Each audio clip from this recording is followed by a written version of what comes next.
बहुत ही लेट से वीडियो बन रहा है क्योंकि ओरिजिनल जो वीडियो मैंने बनाया था वो डिलीट हो गया अपलोड करने से पहले। पता नहीं किस तरीके से, पर फिर भी मैं कोशिश कर रहा हूँ कि रात तो बहुत हो चुकी है, पर मैं कंटिन्यू ये इसको बनाते हुए आपको सीधा सीधा मैं ये क्वेश्चन भेज दूँ, ताकि अगर कोई लोग अगर देख रहे हैं तो वो देख लें। अदरवाइज़ मैंने इसका पीडीएफ तो अपलोड किया ही था, जिसमें सॉल्यूशन भी था, तो वो आप देख सकते हैं पक्का। तो आगे देख लेते हैं जल्दी से बिना किसी देरी के। क्वेश्चन नंबर 26 जो था वो quadratic equation whose roots are 1। अब ऐसा क्यों हुआ मैं आपको बहुत शॉर्ट में बताऊंगा कि ये वीडियो को ज़्यादा लंबा नहीं करना मेरे को। आप क्या करो, क्वाड्रेटिक इक्वेशन रूट्स मतलब वो होता है कि जिस वैल्यू को डालने पे इक्वेशन जीरो हो जाए। तो ऐसा सिर्फ इसमें हो रहा है, बाकी सब में अगर एक्स के जगह पे 1 डालते हैं तो जीरो नहीं होता है, इसीलिए इसका वैल्यू 26 आएगा। चलिए आगे बढ़ते हैं। 26 का क्वेश्चन नंबर बी, मतलब आंसर बी आएगा। उसके बाद 27 में अगर रूट्स ऑफ इसका अगर इस रेशियो में है, ये क्वाड्रेटिक इक्वेशन है, अगर इस रेशियो में है तो इसका आंसर, इसका रूट्स का जो रिलेशन आएगा वो कुछ इस तरीके से आएगा। आगे बढ़ते हैं क्वेश्चन नंबर 28 की ओर। How many seconds will a 500-meter long train takes to cross a man walking with a speed of 3 kilometre per hour in the direction of the moving train if the speed of the train is 63? देखिए, अगर train इधर से आ रही है और आदमी इधर से आ रहा है, ये 63 किलोमीटर पर आवर की स्पीड से आ रहा है, ये 3 किलोमीटर पर आवर की स्पीड से आ रहा है, तो रिलेटिव जो स्पीड है वो निकलेगा 60 किलोमीटर, दोनों को माइनस करके। रिलेटिव क्योंकि दोनों सेम अपोजिट डायरेक्शन में जा रहे हैं। अपोजिट डायरेक्शन में क्या होता है कि स्पीड माइनस होता है आपस में। उसके बाद आपका टाइम निकालना है, तो टाइम इज इक्वल टू होता है डिस्टेंस बाय स्पीड, जिसको हम लोग डिस्टेंस 500 ले लेंगे, और स्पीड अगर 60 किलो, क्योंकि ये मीटर में है, ये किलोमीटर पर आवर में, तो इसको चेंज करेंगे तो 5/18 मीटर पर सेकेंड बनेगा। 5/18 से क्यों करते हैं, अगर टाइम एंड डिस्टेंस का आपको कॉन्सेप्ट पता है तो आप निकाल सकते हैं। हमने किलोमीटर पर आवर को मीटर पर सेकेंड में चेंज किया है, तो इस हिसाब से इसका आंसर आता है 30 सेकेंड्स। तो इसका आंसर हो गया 28 का बी। आगे बढ़ते हैं क्वेश्चन नंबर 29, रोम्बस। ये क्वेश्चन लंबा है, मैंने सॉल्व किया था पर वीडियो डिलीट हो गया। तो अभी क्योंकि बहुत रात हो चुकी है, 10:30 रात के बज चुके हैं और कल एग्ज़ाम भी है, फिर भी मैं रिकॉर्डिंग कर रहा हूँ, तो आप देख लीजिए। रोम्बस का जो ये होता है, जो खासियत होती है वो ये होती है कि ऑल साइड्स इक्वल होता है, ठीक है। और इसका एक डायगोनल 24 दे दिया हुआ है, तो इस हिसाब से ये दूसरा डायगोनल पूछा गया है कि दूसरा डायगोनल का क्या होगा। तो सबसे पहले हम एरिया निकालेंगे। एरिया होता है रोम्बस का हाफ d1 इंटू d2, ठीक है। d1 पता है हमको 24 है, d2 नहीं पता है, तो हम मान लेंगे कि 12 d2 इसका एरिया है। उसके बाद हम दूसरे तरीके से भी एरिया निकालेंगे, क्योंकि हमको ये वाला साइड चाहिए। तो हम क्या करते हैं कि इसको दो पार्ट में तो ऑलरेडी बटा हुआ है, हमको पता है कि ये ट्रायंगल और ये दोनों ट्रायंगल आपस में एरिया सिमिलर होगा। तो किसी एक ट्रायंगल का अगर हम एरिया निकाल दें और उसको डबल कर दें तो हमारा काम हो जाएगा। तो इसका एरिया निकालने का तरीका हीरोज फार्मूला होता है। हीरोज फार्मूला के हिसाब से जो इस ट्रायंगल का एरिया है वो आएगा S root under S minus A, S minus B, S minus C. जो अगर आप सॉल्व करते हैं तो एरिया आ जाएगा कितना, ट्रायंगल का एरिया आ जाएगा कितना, 60। अगर एस, एस का मतलब होता है एस इज इक्वल टू होता क्या है, एस अगर मैं दिखाऊं ये फिगर के हिसाब से तो देखिए, A plus B plus C divided by 3 is called S, sorry 2 divided by 2 is called S. A होता है 24, बी 13, सी 13, ठीक है। ये डाल दोगे तो आंसर इसका 25 आ जाएगा। 25 एस की जगह डालोगे और ए की जगह तो आपको पता ही है 24 डालना है, बी 13 डालना है, 13 डालना है, इस हिसाब से ए का वैल्यू आएगा 60। और क्योंकि इसका डबल कर देंगे तो 120 आ जाएगा। तो ये हो जाएगा रोम्बस का एरिया, और रोम्बस का एरिया पहले ही हमने निकाला है 12 d2, जिस हिसाब से d2 का वैल्यू आ जाता है 10। तो इसका आंसर आ जाएगा 10, ऑप्शन नंबर, ठीक है। उसके बाद 30, question number 30, find the number of the solution. कितना solution pair of linear equation रखता है। देखिए तीन तरीके का होता है, एक तो वन सॉल्यूशन होता है, या फिर नो सॉल्यूशन होता है, या फिर इन्फिनाइट मेनी सॉल्यूशन होता है। तो हमें इन्फिनाइट मेनी सॉल्यूशन देखना है। ये जो केस है इन्फिनाइट मेनी सॉल्यूशन का है, वो कैसे मैं बताता हूँ। देखो एक्स का कोफिशिएंट देखते हैं यहाँ पे, एक्स का कोफिशिएंट देखते हैं, एक्स का कोफिशिएंट 1 है। यहाँ भी दूसरा एक्स का कोफिशिएंट भी देखेंगे तो वो 2 है, और इसका अगर हम रेशियो बनाएं तो 1/2 आ जाएगा। उसी तरीके से वाई का कोफिशिएंट देखेंगे जो कि 2 है। इस तरीके से वाई का कोफिशिएंट नीचे भी देखेंगे तो जो कि 4 है, तो ये आया। ये इस उसके बाद थर्ड वाला में देखते हैं, थर्ड वाला में क्या है। थर्ड वाला में है वाई सी का वैल्यू -8, और इधर c का वैल्यू क्या है 16, लेकिन c को अगर हम इक्वल टू के उस तरफ भेजें तो -16 हो जाता है। तो इस हिसाब से आपका क्या हो गया, ये तीनों वैल्यू 1/2 ही आ रहा है। अगर ऐसा केस होता है, ऐसा केस होता है पेयर ऑफ लीनियर इक्वेशन में, तो इसका मतलब होता है इनफाइनाइट सॉल्यूशन। ठीक है, अगर सभी का कोफिशिएंट जो है उनका रेशियो अगर मैच कर जाए तो इसको बोलते हैं हम इनफाइनाइट मैनी सॉल्यूशन। चलिए, इसलिए इसका जो आंसर आया है वो ये है। उसके बाद 31 का आंसर क्या है, थर्ड प्रोपोर्शनलिटी कौन सा है ये आपको बताना है। थर्ड प्रोपोर्शनल क्या होगा, तो देखिए थर्ड प्रोपोर्शनल का मतलब होता है X square minus Y square proportional to X minus Y. एक तो ये हो गया। दूसरा प्रोपोर्शनल बोल रहा है कि एक्स माइनस वाई के थर्ड प्रोपोर्शनल क्या होगा, तो हम मान लेते हैं कि ए होगा। ये दोनों, इसको हम लोग बोलते हैं third proportional. X minus Y जो बीच में दिया रहता है वो दोनों तरफ रेशियो में रहता है, और इधर का रेशियो हमको पता नहीं है तो हम ए मान लेंगे। और जब इसको हम लिखेंगे X square minus Y square minus X minus Y is equal to X minus Y by A, तो देखिए सबसे पहला कि ये जो ऊपर का एक्स माइनस वाई है उसका फॉर्मूला आ जाएगा X plus Y X minus Y, ये एक फॉर्मूला है। उसके बाद एक्स माइनस वाई और एक्स माइनस वाई इधर भी है, और ए, इसको जब क्रॉस करेंगे तो लास्ट में आंसर आएगा डी। चलिए आगे बढ़ते हैं। मैं जल्दी जल्दी इसलिए बता रहा हूँ क्योंकि ऑलरेडी रात के 10:30 बज चुके हैं, और ये वीडियो मैं बना रहा हूँ, और कल सुबह पेपर भी है लोगों का, और जो लोग जगह होंगे वो देख सकते हैं लास्ट टाइम में, चलते चलते सोते सोते। चलिए आगे बढ़ते हैं। 5 पेन एंड 6 पेंसिल टुगेदर 9 रुपये मिलता है, तो 5 पेन, एक पेन का दाम x rupees, 6 pen y rupees 9 रुपये का मिल गया, 3 पेन x रुपीज़ 2y 5 रुपये का मिल गया। इसको जब हम सॉल्व करते हैं तो x का वैल्यू आएगा 1.75, x का वैल्यू आएगा 1.7, और y का वैल्यू जब हम ये x का वैल्यू यहाँ डाल देते हैं तो y का वैल्यू आता है 0.25, सॉरी ये x का वैल्यू 1.5 आएगा और ये आएगा 0. दोनों को मिला देंगे तो हमारा आता है 1.75। 1.75 ऑप्शन में नहीं है क्योंकि यहाँ ये जो ऑप्शन था ये 1.75 था, मिस प्रिंट हुआ था। चलिए आगे बढ़ते हैं। ए मैन रोज, ठीक है, ये है इसका। ठीक, तो इसका भी आंसर जो है ये तो लंबा चौड़ा आता है, पर मैं आपको बता दूं इसका सॉल्यूशन इस तरीके से होगा कि हम मान लेंगे कि एक आदमी है जो 48 किलोमीटर जाता है आता है 14 घंटे में, ठीक है, और उसका जो स्पीड का जो तरीका है वो ऐसा है कि 4 किलोमीटर वो अगर डाउनस्ट्रीम जाता है तो उतना ही टाइम में 3 किलोमीटर अपस्ट्रीम आएगा।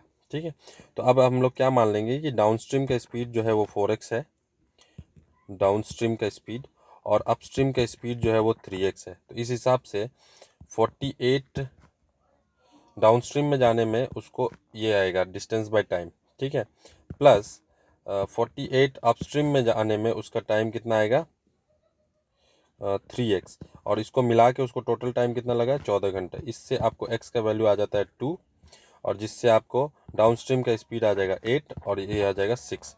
ठीक है, अब आपको निकालना है स्ट्रीम का रेट। स्ट्रीम का रेट होता है डाउनस्ट्रीम का स्पीड माइनस अपस्ट्रीम का स्पीड डिवाइडेड बाय 2, जो कि आता है 1। इसके हिसाब से इसका आंसर आ जाएगा 1। आगे बढ़ते हैं। सुरेश ने 2 साल के लिए 500 रुपया SBI में इन्वेस्ट किया और 300 रुपया ICICI में इन्वेस्ट किया। ठीक है, अब इसमें पूछा जा रहा है कि उसको अगर 4 साल में ICICI में इन्वेस्ट किया है तो एंड ऑफ 4 साल मतलब पूरा जो भी इंटरेस्ट है उसको 220 रुपया मिलता है। अगर 220 रुपया उसको इंटरेस्ट मिलता है तो यहाँ पे पूछा जा रहा है कि उसका रेट ऑफ इंटरेस्ट क्या है। तो इसमें आपको सिंपली क्या करना है, देखिए SI का फॉर्मूला होता है P/R/T/100। क्योंकि 2 बैंक में है तो 2 बार इसको SI मिला है तो हम क्या करते हैं दोनों का कंबाइन SI ले लेते हैं। यहाँ पे P/R/T हो गया बाई 100, फिर प्लस PRT/100 दोनों में अलग अलग केस है।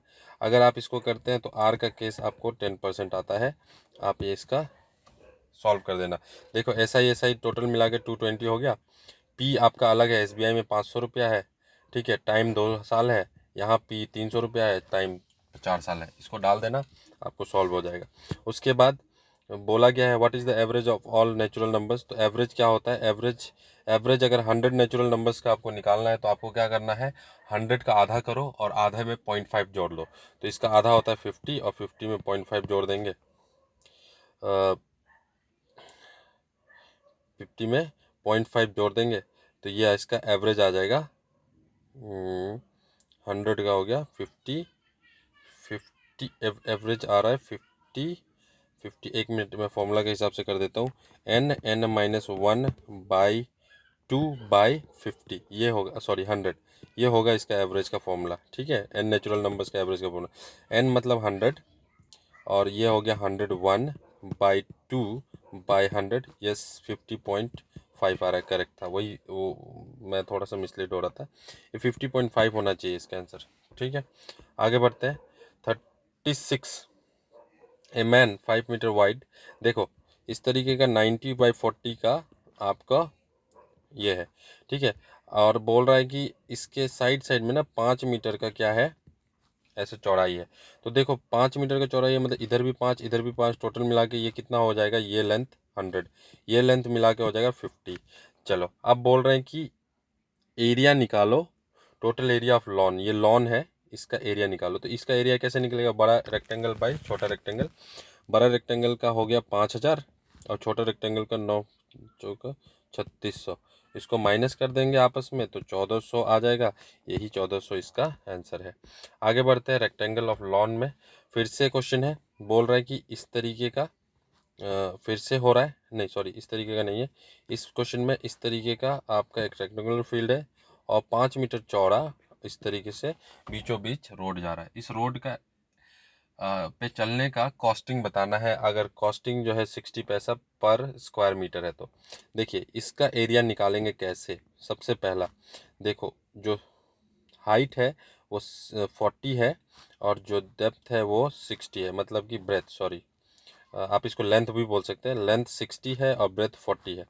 तो देखो इसका जो ये जो आया है, इसका हाइट हो जाएगा 40 एंड ब्रेथ हो जाएगा 50। तो इसका अगर मैं एरिया निकालूं, ये जो पूरा ब्लैक किया है इसका एरिया आएगा कितना, 40 × 5।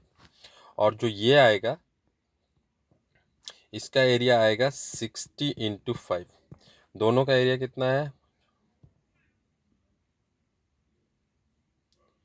200। इसका एरिया कितना है, 300। तो टोटल मिला के आ गया 500।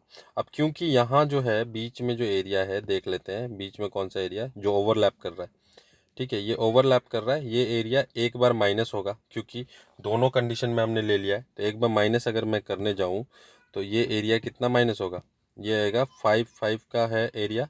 तो 5 × 5 = 25, इसका मतलब 475।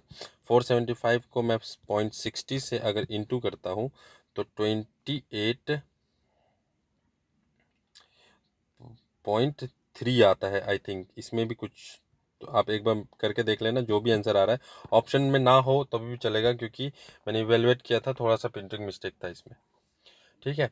तो शायद 283 आए या फिर 285 आए, इसमें से कोई आंसर होगा, ठीक है। मैं कैलकुलेट नहीं कर रहा हूँ, ऑलरेडी लेट हो चुका है। चलिए, the sum of the age of children born at the interval of 3 years each is 50।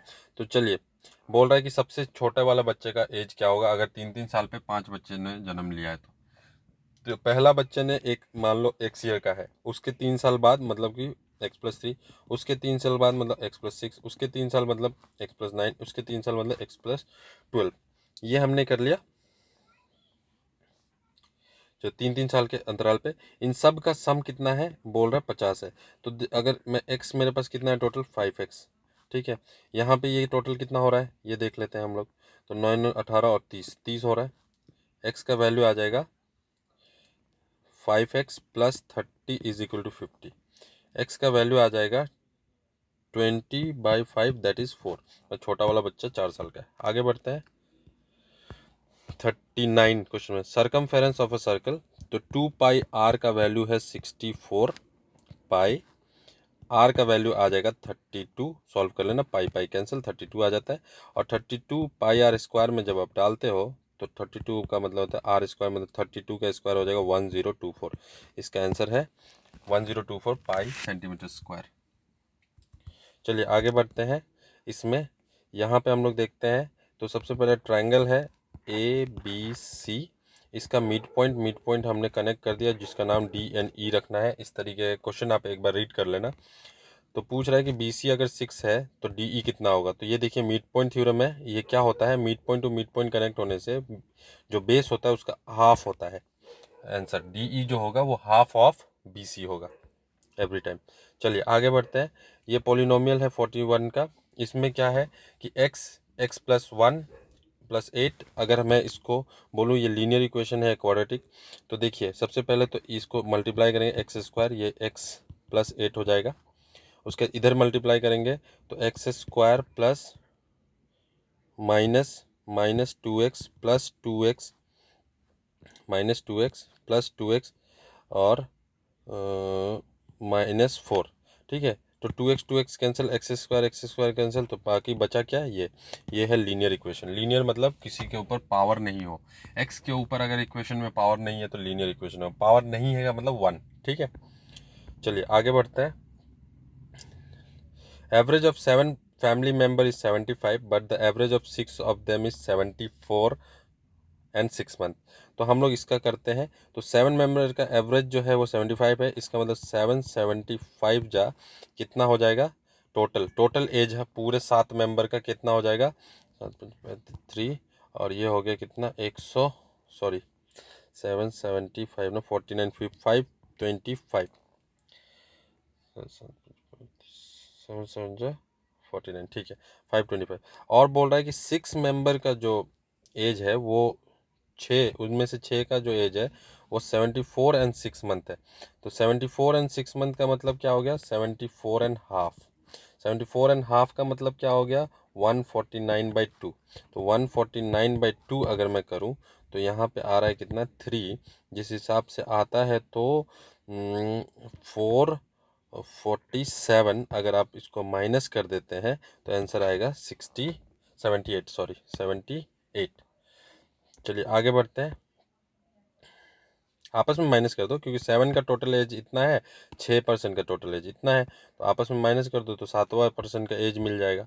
उसके बाद है one of the angle of a parallelogram is 24 degree lesser than the double of the smallest angle. तो सबसे पहले parallelogram का नियम देखिए, ये और ये एंगल ये दोनों मिला के कितना होता है 180 डिग्री। ठीक है, तो अगर मैं इसको थीटा मानूँ तो इसको मानूंगा 180 माइनस थीटा। ठीक है, अगर छोटा वाला थीटा है तो बड़ा वाला 180 माइनस थीटा, क्योंकि दोनों को प्लस करके आपको क्या मिल जाता है 180 मिलता है। तो हम एक एंगल को थीटा मानेंगे तो दूसरे एंगल को क्या मानेंगे 180 माइनस थीटा। तो बोल रहा है कि parallelogram, one of the angle of the parallelogram is 24 degree less than double of the smallest angle. तो स्मॉलेस्ट एंगल का डबल करके उसमें से 24 माइनस कर देने से बड़ा वाला एंगल का बराबर आता है। ठीक है, इस हिसाब से अगर हम करेंगे तो हमारा आंसर क्या आना चाहिए, हमारा आंसर आना चाहिए 3 theta is equal to 24 minus कर देंगे तो हमारे पास आ जाएगा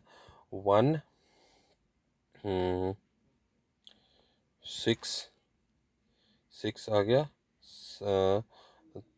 656। ठीक है 156, जिसमें से थीटा का वैल्यू आ जाता है 156 डिवाइडेड बाई 3, जो कि 550 55 52, सॉरी 52 आ रहा है। 52 अगर एंगल आ रहा है 56, सॉरी 56 नहीं, ये प्लस हो रहा है ना, सॉरी प्लस हो रहा है, तो ये हो जाएगा 204। 204 को अगर मैं 3 से डिवाइड करूँ तो 240 डिवाइडेड बाई 3 68 आता है। 68 आता है, तो छोटा वाला एंगल अगर 68 है तो बड़ा एंगल कितना आएगा, ऑब्वियसली 180 माइनस 68 कर दो 112। आगे बढ़ते हैं क्वेश्चन नंबर 44 की ओर। 44 में क्वेश्चन में क्या कह रहा है, if the sum of the three numbers AP is 9 and their product is 24 then the number is, तो ये तो सीधा सीधा आ रहा है, सबका सम 29 है और प्रोडक्ट 24 है, आराम से निकल जाएगा, कोई प्रॉब्लम नहीं है। चलिए आगे बढ़ते हैं।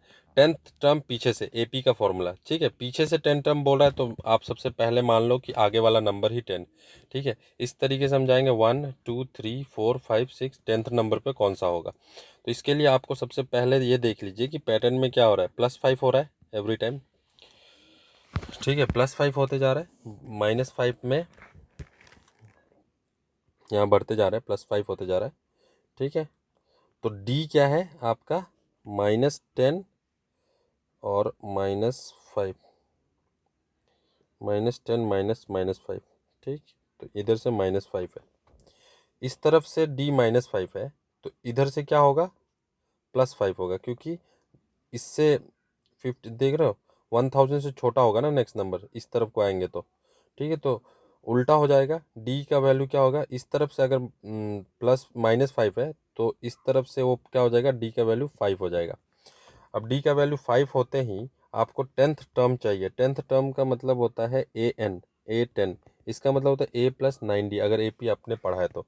ए का मतलब, क्योंकि हमने ए आपका -1000 ले लिया है और +9D का मतलब हमने 5 ले लिया है, तो 45 माइनस हो जाएगा 1000 से, ठीक है। या फिर आप बोल सकते हैं 45 माइनस में 145, ये कितना हो जाएगा, 955, इसका आंसर ए आ जाता है, ठीक। आगे बढ़ते हैं 46, if A is and Y is the solution of the equation x + y = 5 और इतना, then the value of A and B are, A और बी का वैल्यू क्या होगा, ठीक है, अगर सॉल्यूशन है तो आपको इसको सॉल्व करके देखना पड़ेगा सबसे पहले तो, जैसे हमने पहले सॉल्व किया था x + y, और इसको एलिमिनेट करके देखेंगे, 2x - 3y = 5 = 4। इसको हम किस तरीके से सॉल्व करते हैं, एक किसी को हम इक्वल करेंगे तो हम x को इक्वल कर लेते हैं, इस तरीके माइनस करेंगे।